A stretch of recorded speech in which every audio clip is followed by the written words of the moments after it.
দেখো দেখি কাণ্ড, কাল সুমন এসেছিল, তোমায় না দেখে ফিরে গেল। সুমন এসেছিল? হ্যাঁ। আপনি ওকে যেতে দিলেন কেন? কে মুশকিল, আমি যেতে দেবো কেন? আমি বললাম বসো, বৌমাকে ডেকে এনে দেখি পাখি উড়ে গেছে। সেলিনা এখানে আছে? বাবার সঙ্গে যায়নি? না, ওই তো উপরেই রয়েছে। বললো শরীরটা একটু খারাপ। বললাম ডাক্তার ডেকে এনে। কি কার কথা শোনে? আরে এই তো আমাদের ডাক্তার। এসো, যাও ঠেলা সামলাও। তাহলে আমার কথা তোর মনে পড়লো? কি বলছিস? তোকে আমি ভুলে যাব? তাহলে কি একবারও তুই খবর নিতিস না? যখন তোর প্রয়োজন আমার জীবনে সবচেয়ে বেশি, তখন আমি তোকে কাছে পেলাম না। আমাকে ক্ষমা করে দে। ক্ষমা করবো তোকে? তোর মতন পাষাণকে? তাহলে দে, তুই যা শাস্তি তুই তাই দে। হ্যাঁ দেব, তোর শাস্তি পাওয়া উচিত। আমি তোকে শাস্তি... মামা, মামা ওর ঘরটা গুছিয়ে দিন তো। ঘর তো গোছানো রয়েছে ডাক্তারবাবু, শুধু তালাটা খুললেই হবে।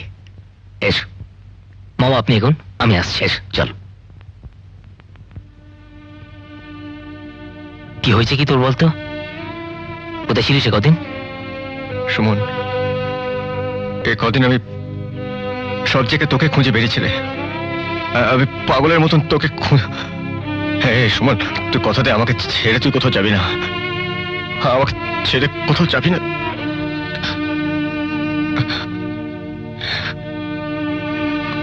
সেলিম, সেলিম, সেলিম শোন।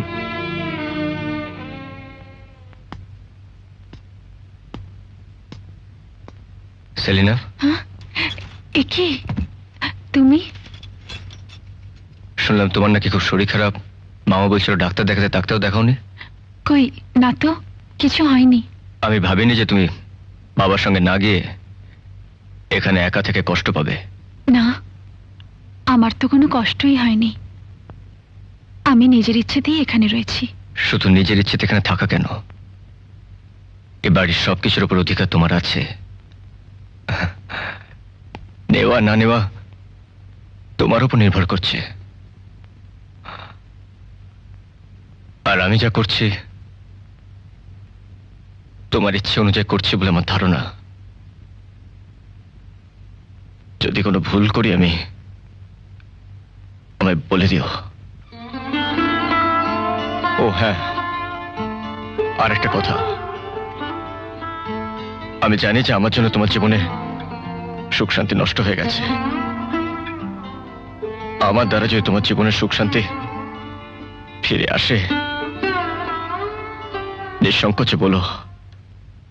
আমার ক্ষমতা হোক আর না হোক, আমি চেষ্টা করবো যে তোমার জীবনে আবার নতুন করে সুখ শান্তি ফিরিয়ে আনতে।